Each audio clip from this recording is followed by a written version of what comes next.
You felt it, didn't you? That uneven beating in your chest? That strange sensation that something isn't over. You're living, you're breathing, but a part of you is elsewhere, attached to a soul you thought you'd left behind. And yet it returns, in your thoughts, in your dreams, in the deep silences of your dua. You thought it was over, but what if it wasn't an end? What if it was Allah calling you, not to the past, but to a broken promise? This message is not for everyone, but if your heart is restless, if your soul has never mourned this connection, then stay, for this may be your reminder. The reminder that Allah didn't say no, He simply said, not yet. 1. The misalignment wasn't a rejection, it was a divine pause. You think it's over. You look back on the past like a burned chapter, and yet you still feel the fire, not the one that destroys, but the one that warms, the one that continues to burn softly in the secret recesses of your heart. Why does this person return to your thoughts again and again? Why does this name whisper in your silence, like a breath you can't extinguish? You didn't choose this connection. It imposed itself, and even in the breakup, it remains alive. But listen, maybe it wasn't a rejection. Maybe it wasn't a mistake. It wasn't a punishment. Maybe it was a break, a divine break. There are separations that don't come to bring closure. They come to purify. They come to realign what was being lost. For sometimes the soul loves too strongly, too quickly, without knowing how to love with Allah. Perhaps you became attached to someone who was good, but perhaps your heart placed them above the one who created you. And when that happens, Allah's mercy acts. It acts not by breaking, but by distancing, not to humiliate you, but to bring you back to yourself and to Him. You think you've been abandoned, but if you look closely, this silence was filled with messages. This emptiness was an invitation. This emptiness said, return to the essential. Before loving another soul, learn to love your Creator. Allah never separates without a reason. Every separation is a divine precision. He sometimes pushes you away, not because it's not for you, but because it's not yet for you. Were you ready? Was she ready? Were you two souls connected but led astray by wounds, lacks, illusions? Love without healing becomes dependence, and Allah never offers dependence as a destiny. So He cut you off, not forever, but to mend your ways. He left you alone, so you would understand that no one fills the void like He does. So you would realize that this isn't the person you truly wanted, but the peace you hoped for through her. And this peace can only come from an aligned heart. He left you with absence, not to punish you, but to uplift you. And in this elevation, you discover a painful truth. You weren't yet ready to love in a sacred way. But now, you feel something else. A gentle call, a strange nostalgia, not an obsession, not a habit, but an echo that only Allah can trigger.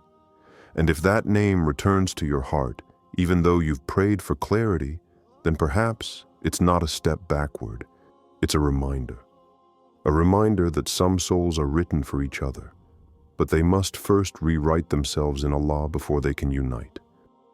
That some unions are not built on memories, but on spiritual rebirth. And sometimes the person who broke you is the one Allah will use to rebuild you once purified. It wasn't a rejection. It was a divine pause, a suspended moment during which your soul was invited to grow, to heal, to find itself. And if today, despite all this time, your heart still beats at the memory of that soul, then maybe, just maybe, it was never over. It was just waiting for a moment chosen by Allah. the signs your heart recognizes. When Allah speaks through the tumult, you've tried to forget, to turn your heart away. You've prayed for erasure. You've asked Allah to tear this person from your memory, and yet they return. Not as a temptation, not as a whim, but as a whisper that pierces your nights, a name that floats among your most sincere thoughts, a face that invites itself into your silence, even when your heart struggles to reject it. Is it a weakness? Is it an obsession? Or is it Allah calling you to see differently? Not with the eyes of attachment, but with the eyes of guidance. Allah does not always speak with words. Sometimes He speaks through what you feel, in places where no one is looking. In that restless heart that seeks a peace it finds nowhere else. There are nights when you dream, clear dreams, eyes met, outstretched hands, reunions, and you wake up with a heavy heart, not in nostalgia, but in a strange kind of remembrance, as if your soul had been visited. There are coincidences you can't explain, words spoken by strangers, a voice that resembles you, a memory that resurfaces just when you thought you'd buried it. And every time, your heart turns. Not to run, but to understand. Do you think it's nothing? That these are just illusions of your wounded mind? But if your heart still can't find peace, perhaps it's because it's not over. Perhaps it's because Allah is speaking to you through the turmoil. There is a state of the heart that words cannot define. It's neither blind love nor emotional deprivation. It's that sacred tension between what you feel and what you understand. It's that moment when, despite all your efforts, you realize that what you feel isn't against Allah, but that He's leading you back to Him. What if this person, whom you can't forget, wasn't a distraction, but a guide? A compass that your soul recognizes, not because they're perfect, but because they carry something heavenly for you. There are hearts that search for each other even in absence, souls that remain connected, even at a distance. Because Allah has connected them with a wisdom that logic cannot comprehend. And you know it. You feel it. You felt it in your last sajda. You felt it when you asked Allah, if it is not her, then erase her. But He did not erase her. He responded with patience, with constancy, with discreet signs that only an attentive heart can perceive. When Allah wants to guide you, He can send you a verse of pain or a verse of hope. And sometimes, the only verse is that name that comes back to you. That first name you can't bring yourself to hate. That memory you can't bring yourself to sully. Then you understand. It's not an obsession, it's a reminder. A reminder that some connections aren't simply emotional, they're spiritually written. You can love 1,000 people in your life, but there will only be one, just one, who will make you pray harder, cry more sincerely, seek Allah more deeply. And if it's her, then this inner turmoil isn't your enemy. It's your guide. A sign that your heart recognizes what Allah has never erased. 3. Allah's rahmah, mercy, in return. There are returns that don't feel like beginnings. They don't have grand announcements nor theatrical declarations. They arrive like a silent breeze, like a relief we no longer expected. And sometimes this return is Allah's rahmah, gently descending into your life.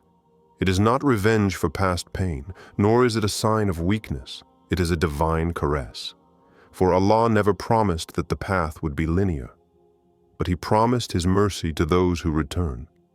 And sometimes souls too must return, not to what they were, but to what they have become with Allah. You see, this return, it's not a return to the old version of you. It's a return to what you were always meant to become. Two hearts that have tasted separation, the better to taste peace in union. Allah loves to unite sincere souls. He loves to heal the wounds left by trials. And when two hearts seek each other with purity, with tawakkul, with aligned intention, then His gaze of mercy covers them. Perhaps you've both made mistakes. Perhaps you've drifted apart with harsh words, prolonged silences, misunderstandings that seemed irreversible. But you know what Allah is looking at? It's not what you've destroyed. It's what you're ready to rebuild with sincerity. There is no shame in returning. For returning after the storm is saying to Allah, Ya Rabb, I understand.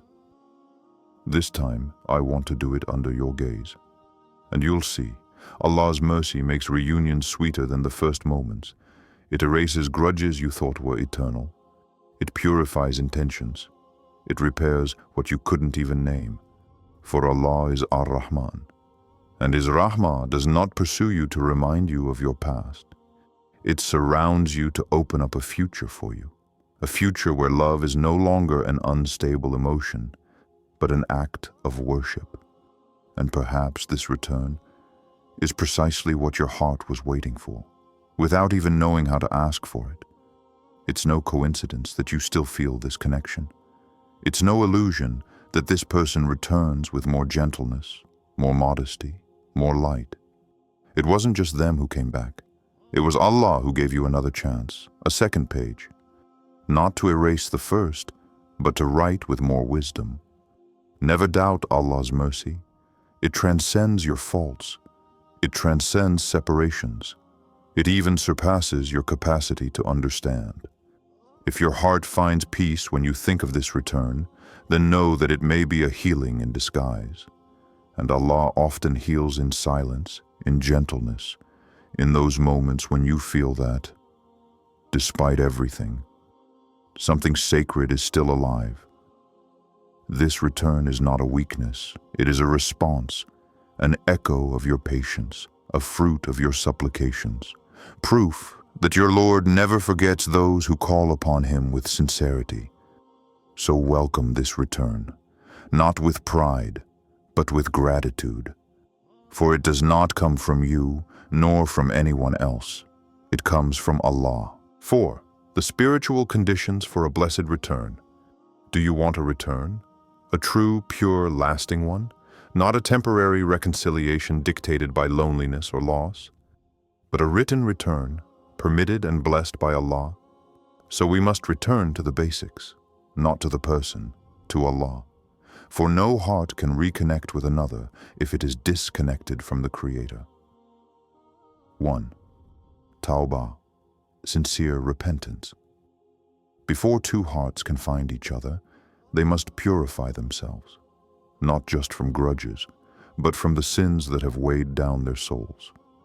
For it is not only what you said or did to each other that caused the rift. It is sometimes what you tolerated against Allah that opened a breach. The return begins with tawbah. A heart that humbles itself before its Lord is a heart that Allah elevates. And sometimes it is in this silent prostration, with tears no one sees, that destiny begins to align. Do you want Allah to bring you back to this person? Start by saying to Him, Ya Rabb, cleanse what is between you and me, and facilitate what is between me and this person. For Tawbah doesn't just repair your bond with Allah. It unlocks doors that you yourself could no longer open. 2. Sabr, intelligent patience. Don't confuse waiting with patience. Waiting is passive. Having sabr is active. It means choosing to move forward every day, even without an answer, even without a visible sign. It means understanding that Allah works in the invisible, that what you don't see today, you could experience tomorrow if your heart remains firm. Sabr is not silence. It is resistance. It is saying, even if I don't understand, I trust your timing, Ya Rabb. And Allah never forgets those who wait for Him. He never makes us wait in vain. 3. Tawakkul, total trust. At this point, you have made tawbah. You are patient, but your heart still doubts. You ask yourself, what if Allah doesn't want this return? What if I imagined it all? What if I'm doing all this for nothing? That's where tawakkul comes in. This blind but lucid trust. This choice to say, if it's for me, nothing will stop it. And if it's not for me, then Allah will protect me. Tawakkul is not empty waiting. It's an inner posture. It's knowing that you're doing your part and that Allah will do His, even if His ways don't resemble yours. Fourth, realign intention. Many want to return to another person to fill a void, to find comfort, to stop suffering, but ask yourself this question. Why do you want this person to come back? To relive the past, or to build a future with Allah at its center? Love without Allah runs out of steam. It becomes heavy, fragile, unstable. But a love founded on Him, nourished by Him, protected by Him, becomes an ibadah, a worship. Coming back together isn't just about loving more deeply. It's about loving more properly, more spiritually.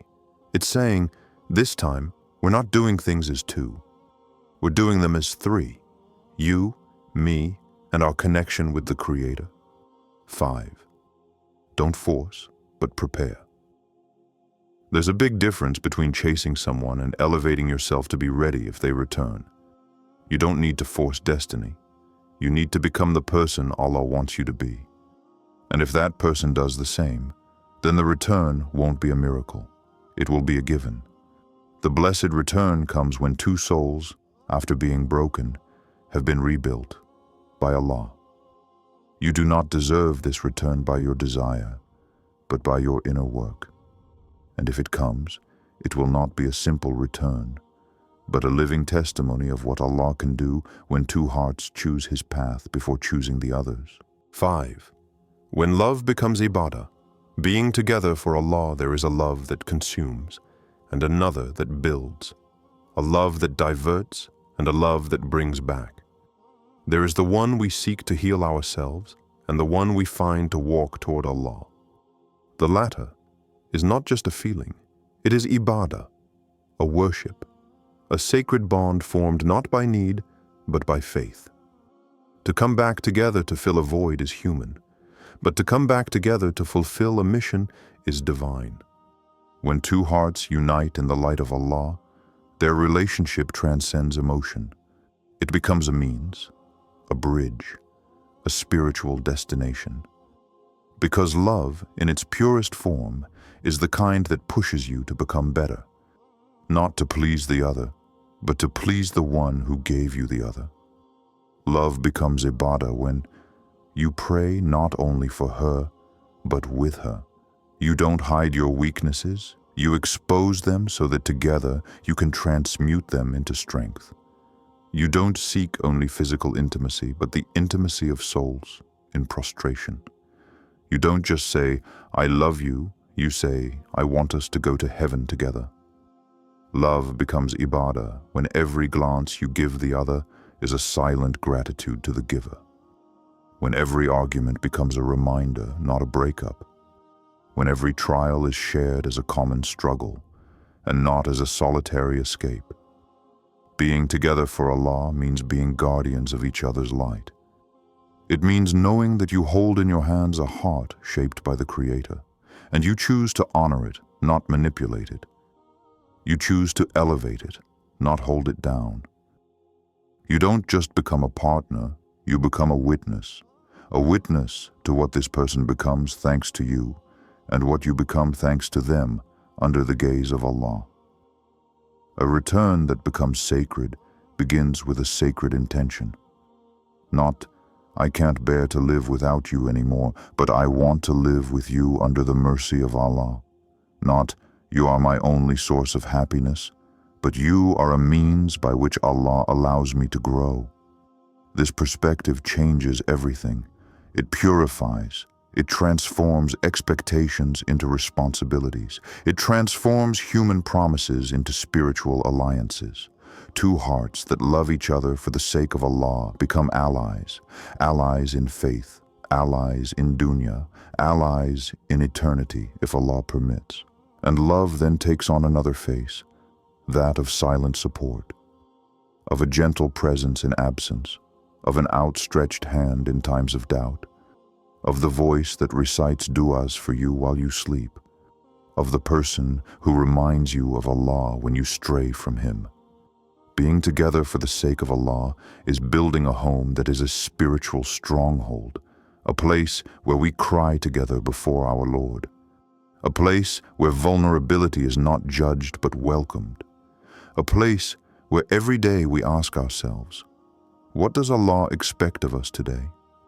Such love is not perfect, but it is protected, not without storms, but with strong sails. And even when the pain of the past still haunts, even when doubt lurks, even when misunderstanding resurfaces, this kind of love endures, because it doesn't depend on your strength, but on Allah's help. Coming back together can be healing, but coming back for Allah's sake becomes an elevation. So if your heart still clings to this person, ask yourself, is it to relive what you were, or to build what you never were, with Allah at the center? Perhaps this video is your confirmation. Perhaps your heart was never lost. It was just waiting for the right moment. And that moment, perhaps it is now. If this message resonated with you, don't keep it to yourself. Share it with whoever deserves to hear it. Return to Allah and let Him guide you to what is meant for you. For when Allah wants two hearts together, even the universe bends to bring them together. Subscribe, save this video to return to when your heart needs it, and remember, Allah never plants a connection without a purpose. Perhaps your peace is hidden in this return.